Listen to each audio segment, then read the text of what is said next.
No. Okay, guys, welcome to another episode of We Got Your Vote. It's the weekend, and this is the show where me and Amy, we go over your community questions, your comments. I was like, you were getting a close-up of me trying to read something right there. Oh, really? Is that what that was? I just thought you were like really enthused, like, I cannot wait. This is my close-up. This is my enthusiastic look. I thought that's what was going on there. But guys, I got no all right, what's the deal? Oh yeah, I was just trying to go for it. I was reading a damn Reddit article, Chris. sorry about that. But guys, we take a couple of your questions, your comments, your concerns that you sent in over the week, and we go over it on this show. It's the weekend. Hey, Amy, how are you doing? Sorry about catching you off guard there, but how's your Saturday going? Startled is what I'm going with. Like, Chris, I am shocked and horrified that you did not prepare me with a 3 count. Sorry. I humble myself before you, and I beg for your forgiveness. I'll think about it. Okay. And with that out of the way, guys, we got about 5 questions that we're going to talk about here on the show. And are you ready for the show here? Now I am. Thank you. You are now? Okay, thank you. Okay, I wanted to make sure because I want to do it again. But let's go to the first question from the day from Aaron G. What do we got? So Aaron G is responding to your video, which was Falcon and Winter Soldier Blackest moment. Do you want to quickly explain what that is? Yes. Or are we just going to force them to go watch the video? The Blackest moment is sometimes when I'm watching a TV show or a movie, there's a moment that speaks to me as a black man. If you cannot tell that's what I am. If you're listening to the podcast, I am of the African American, persuasion. And I will vouch for that. Yes, thank you. Okay, I appreciate you for you co-signing. But and then sometimes there'll be a moment on TV or the show that I feel like other people are not talking about that I kind of caught, and I think that other people would notice, but maybe they're afraid to mention it. So I'll mention it. I will be the sacrificial lamb and mention it, and for my brothers and sisters out there. So this is another moment that I caught during the Falcon and Winter Soldier episode 2, and I want to talk about it. So this was it. So what was the moment that came up from Aaron G? Was it? It was said. Well, do you want to mention what the moment is? The moment. Oh, sorry. The moment was when Falcon and Sam were accosted by the police after they met with Isaiah. On episode 2, it was a sad and powerful moment. It's still I still wonder if they toned down the scene because of what is happening in the world and it being on Disney. I'm shocked that it didn't get into a physical situation with everything going on in this country, but I guess that was too much for a Disney show. In episode 2, no, I don't think they would have been afraid to go there. I mean, think about it. On episode 1, when he was going for that bank loan, Sam joked about like these white folks and stuff. Like he joked about stuff like that. That I think shocked you could just me. take the whole episode. It's like that is then what the episode would kind of have been about, rather than just being sort of a subtle, not even subtle, but a smaller just moment within the world. Like a lot of people talked about the fact that they were bringing up the fact that they had a black soldier who the army decided to experiment their super soldier serum on, but they did not give him the same freedoms and advantages that they gave like Sam. That they gave like Captain Steve Rogers after he came back and during his tour. On Earth, during the tour in the army and whatnot, that for the black soldier they kept it secret and then suppressed him and kept him in prison for a while until they released him, and when they realized he wouldn't be a threat anymore to their secrets and things like that. So they acknowledged that, and there's a whole history about the Isaiah character that I have to familiarize myself on. And a lot of people were shocked that they even went there. For this episode specifically, when the cops came to to the scene where Sam and Bucky were kind of in public, kind of arguing, and then the cops focused more on Sam than they did Bucky, and then ironically, Bucky was the one who was arrested. The moment that I called the blackest moment was when Sam was arguing with the police officer that, you know, there's nothing going on here, we're fine, blah blah blah, but the cop was still, you know, question him and ask him for ID, and then Bucky had to interject and be like, hey, don't you know who this guy is? There was a moment where after he said that, then the camera cut back to Sam, and Sam kind of like did a side eye cut to Bucky, like you don't need to speak up for me. So it's like the situation is a black person isn't believed, or the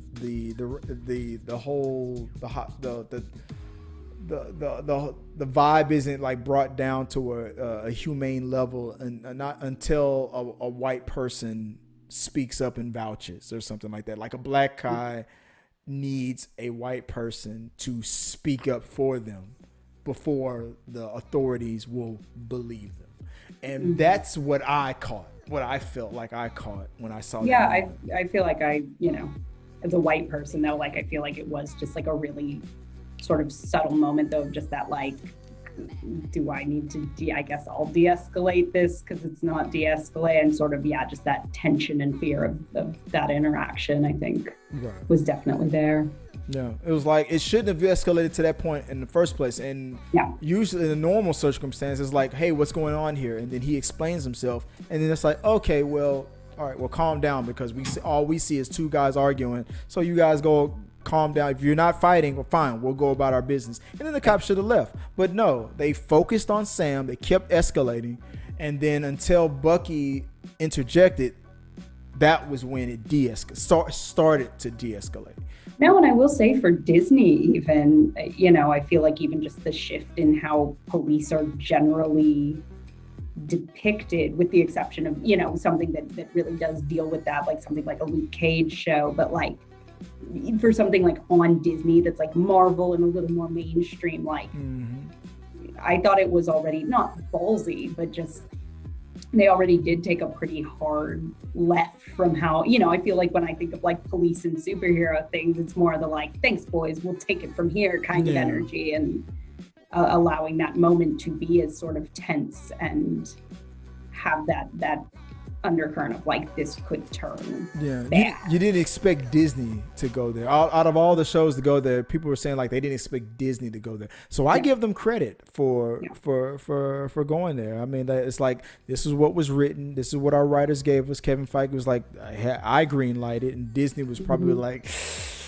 okay, Kevin, we trust you. So I give Disney credit for, even though there are a lot of people right now that are like that they're the evil entity or blah blah blah, that they hate Disney for whatever reason. But I give them credit for at least allowing it to come through. They didn't have to, and I wouldn't have been surprised for them censoring it or cutting that out of it, but they allowed it. So I give them credit for allowing the blackest. This just proves my theory that Mickey Mouse is black.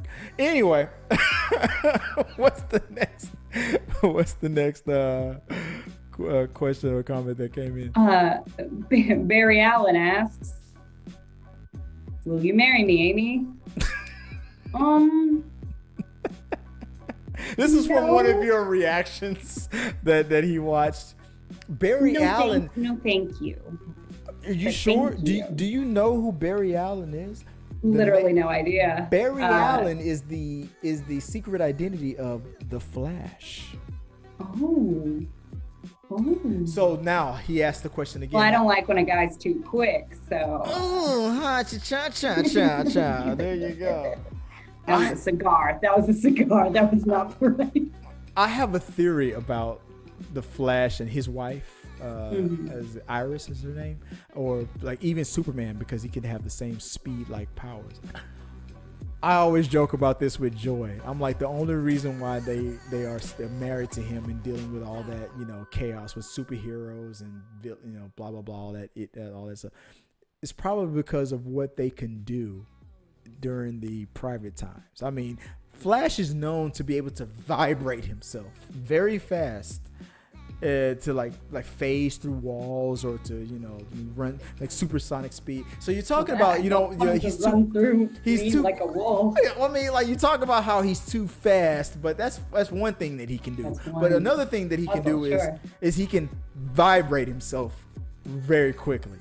What about that? Well, same. Be that as it may, Mama always told me never to accept a proposal from a stranger on the internet. So I'm gonna say thank you for watching. Thank you for your support. Thank you for your proposal. I'm gonna rain check that. I'm gonna rain check that proposal. CCR and Colby Varney, in response to the Joker tricked Batman in The Dark Knight, said, "How is this even a question? It is obvious the Joker lied, and why is this a question? It's spelled out pretty clearly in the movie. All the Joker had to do was switch the addresses and Bruce would show up at the wrong place. Killing Rachel is what drives Harvey mad, which was the Joker's plan all along." You said you have not seen The Dark Knight, have you? I guess I wasn't too young. They were like off my radar when they came out, and it's just been on my to-watch There is list. literally no excuse for not watching The Dark Knight with Heath Ledger's last main performance. So Heath Ledger's Joker. So there was a scene where the Joker revealed that he kidnapped Bruce Wayne's best friend, kind of a girlfriend, ex-girlfriend, kind of Rachel, and Gotham's hero, the lawyer Harvey Dent. He kidnapped both of them. And in the interrogation, Batman's like, "Where is she? Where are they?" Right. I'm like loosely familiar with all the plot beats. So Heath Ledger, he says, "I'm gonna tell you where they are. He is at," and he gives the address. He is at this address, and then he says, "She is at this other address." So now the reason why this is a thing is because on the John Campea show, on that YouTube channel, this came up, and he believed that Batman decided to save not his ex-girlfriend Rachel, but decided to save Harvey Dent, the lawyer, because that was the hero that Gotham needed, blah blah blah. But then his audience, the majority of his fans and his subscribers were like, the backlash came from this for like weeks. It was like, no, he clearly, and this is what I agree with, in the movie, he clearly was asked, "Who are you going to go for?" And Batman said, "I'm going to go for Rachel." That's Batman's ex-girlfriend. That's his longtime friend. Yes, Harvey is important, but he has history and he loves Rachel. Batman said, "I'm going for Rachel." Batman goes to the address where the Joker says Rachel is at, and when he opens the door, it's not Rachel, it's the other person. It's Harvey. So the people believe the Joker tricked him and lied. He said Rachel was here, Harvey is there, but he lied and switched the addresses. John Campea is like, no, I think that he decided to go for Harvey instead because after Rachel dies and blah blah blah, he goes his little speech about how he failed and blah blah blah indicates that he really wanted to save Harvey more than he wanted to save his friend, ex-girlfriend Rachel. So it sounds more like an interesting fan theory than like the actual intention of the scene. Well, but in the movie he was asked specifically, "Who are you?" Yeah, no, that's what I'm saying. It feels like the theory that he meant to go for Harvey Dent instead of Rachel is a fan theory. Is his belief. We're on the same page. So for weeks, his fans kept pushing back, like, "You're wrong, you're wrong, you're wrong." And at first, he was like, "No, I'm right, and this is what I believe, and I'm right." And then after it kept escalating, then John Campea shifted gears to, "It does not matter." And this is what I call them. Like I said, I think that's something you can hang on to. It's like, oh, that's a cool fan theory. I don't think that's the intention of the writers, but. So yeah, I mean he covered his bases. Like I call this the Megyn Kelly effect, where it's like he already has forgiven himself for possibly being wrong. So he on his show he said, if Chris Nolan himself, the creator of these movies, were to say, "No, John, you're wrong," then fine, okay, I'm wrong, but it does not matter. So he's shifted to it does not matter. Okay, I like the idea that people can interpret things differently, even if it's not like technically correct. It's like, oh, that's interesting. Yeah. If that's how you want to read that, then it's interesting, but he's wrong. He went for Rachel. He went for Rachel. The Joker tricked him. And just like the Joker said in the movie, like Harvey Dent said himself, you planned all of this. And Heath Ledger said, now do I look like a man with a plan to you? I'm a dog chasing a car. I wouldn't know what to do if I caught it. I just do things. No, you fucking planned it. Okay, anyway. Marc Tyler Nobleman, in response to, you were tweeting about the Batman and Bill documentary on Hulu, at Marc T. Nobleman said, thanks for watching, Chris. Marc Tyler Nobleman, he did a documentary on Hulu that debuted on Hulu for, oh my God, do you have Hulu? I do, not currently, but you have access to it. I'm in between. You're in between subscriptions. When you regain your subscription, okay, so no, Eric and I, every time we sit down to watch something, go, we should just pay for Hulu. There is a documentary that's on Hulu called Batman and Bill. Now, Batman and Bill is a documentary about a man named Bill Finger, who for years went unknown. Like if you were to go to a Comic-Con convention, like Batman fans, he was like, who created Batman? People would be like Bob Kane. Bob Kane is the person credited for creating Batman, because he did create Batman. But technically, a man named Bill Finger created everything you know about Batman, like the Joker, Gotham City, all the villains, the fact that Batman doesn't kill, that he's a detective, the way he looks currently. Bill Finger created all of these things, but Bob Kane was the guy who was making the deals with Warner Brothers, so he got the credit. And he specifically said, only I should be credited for anything that Batman is, blah, blah, blah. So Bill Finger was a guy who was technically screwed over for years. I mean, this Batman was created in like 1939, and only in like 2016 was he finally given the credit he deserved. This is a documentary about a man who discovered that the name Bill Finger kept floating around here and there and everywhere. Like, who is this person? And people in Warner Brothers in DC, they knew about it. It was like a conspiracy to keep it under wraps. And this man, what was his name again? Let me look it up. Marc Tyler Nobleman. He did a documentary about this and single-handedly went out to give Bill Finger, this man who's been dead since 1974, give him the credit he deserved and was denied for generations.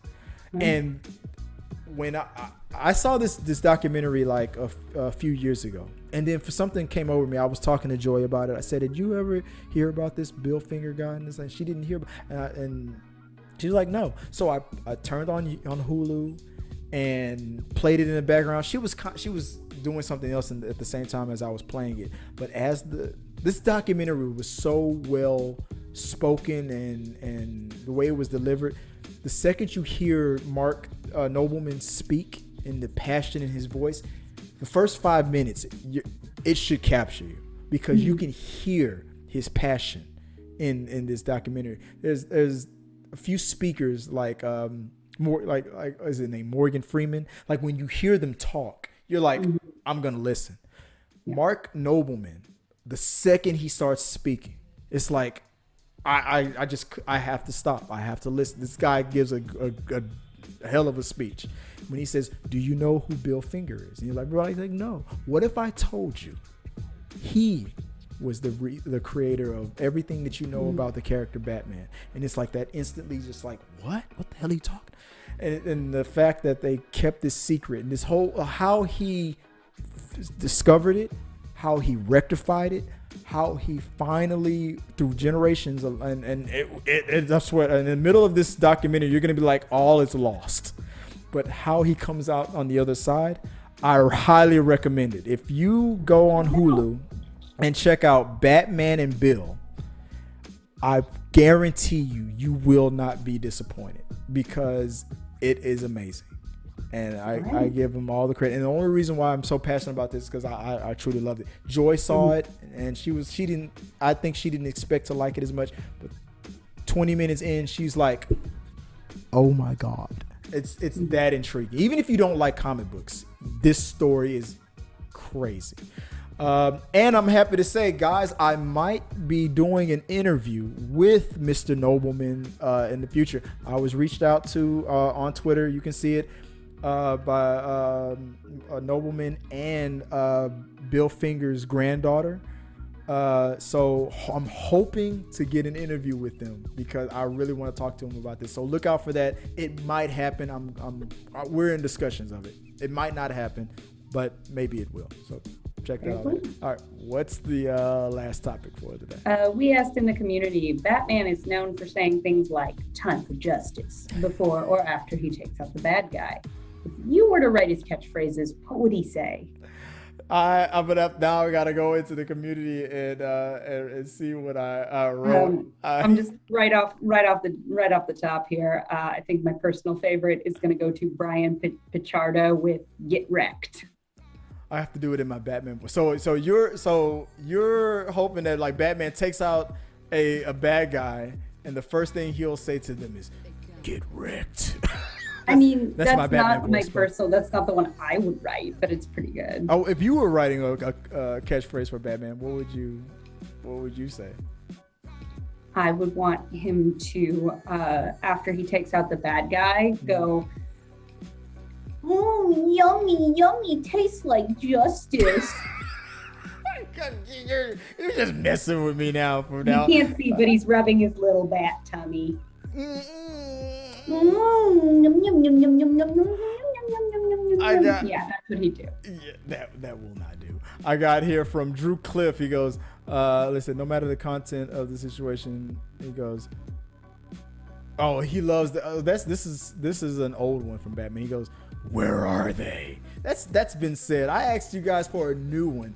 Zach Richardson dropping "The shadows cannot hide your sin." I saw that one. I like that one. I was like, pretty VA, yeah. The shadows cannot hide your sins. And I like Nike swoosh. He goes, you can't run from vengeance. Yummy, yummy, justice in my tummy. I see Brian get wrecked. And Phil C says, oh, hell no. Why would Batman say that? And then there's an oldie but a goodie from Tom Willoso goes from Batman versus Superman. Martha. Like, why are you bringing up the whole Martha thing? That's too funny. Thank you guys for. I asked. I'm like, what would you say? I also said that 4-letter words would not be would not be shunned upon, but you guys didn't want to go there. Batman obviously does not curse, but don't kill, don't curse. Don't kill, don't curse. Even though is Batman Mormon? Is he what? Is he probably yes? Mormon. I would not be surprised. I would not be surprised. Have we ever seen Batman drink a cup of coffee? I've never seen him. No. Mormon. You literally just blew my mind. I would not be surprised if the Waynes were Mormon. You blew my mind. Guys, let us know what you guys think. Put it in the box below. Is Batman Mormon? I'm going to say yes. Mitt Romney is Batman. Hold on. Guys, you guys know every time you support us in the community or in the comment section, it could be featured here on our We Got Your Mail segment. So keep sending in those questions, those comments, those concerns, and you might see them right here on We Got Your Mail. Until next time, guys. Yummy, yummy, justice in my tummy. If you like what you saw, make sure to subscribe to the channel and please drop a like on this video. It really does help us. Also, don't forget you can turn on notifications so you don't miss a single review, react, why is that trending, or We Got Your Mail.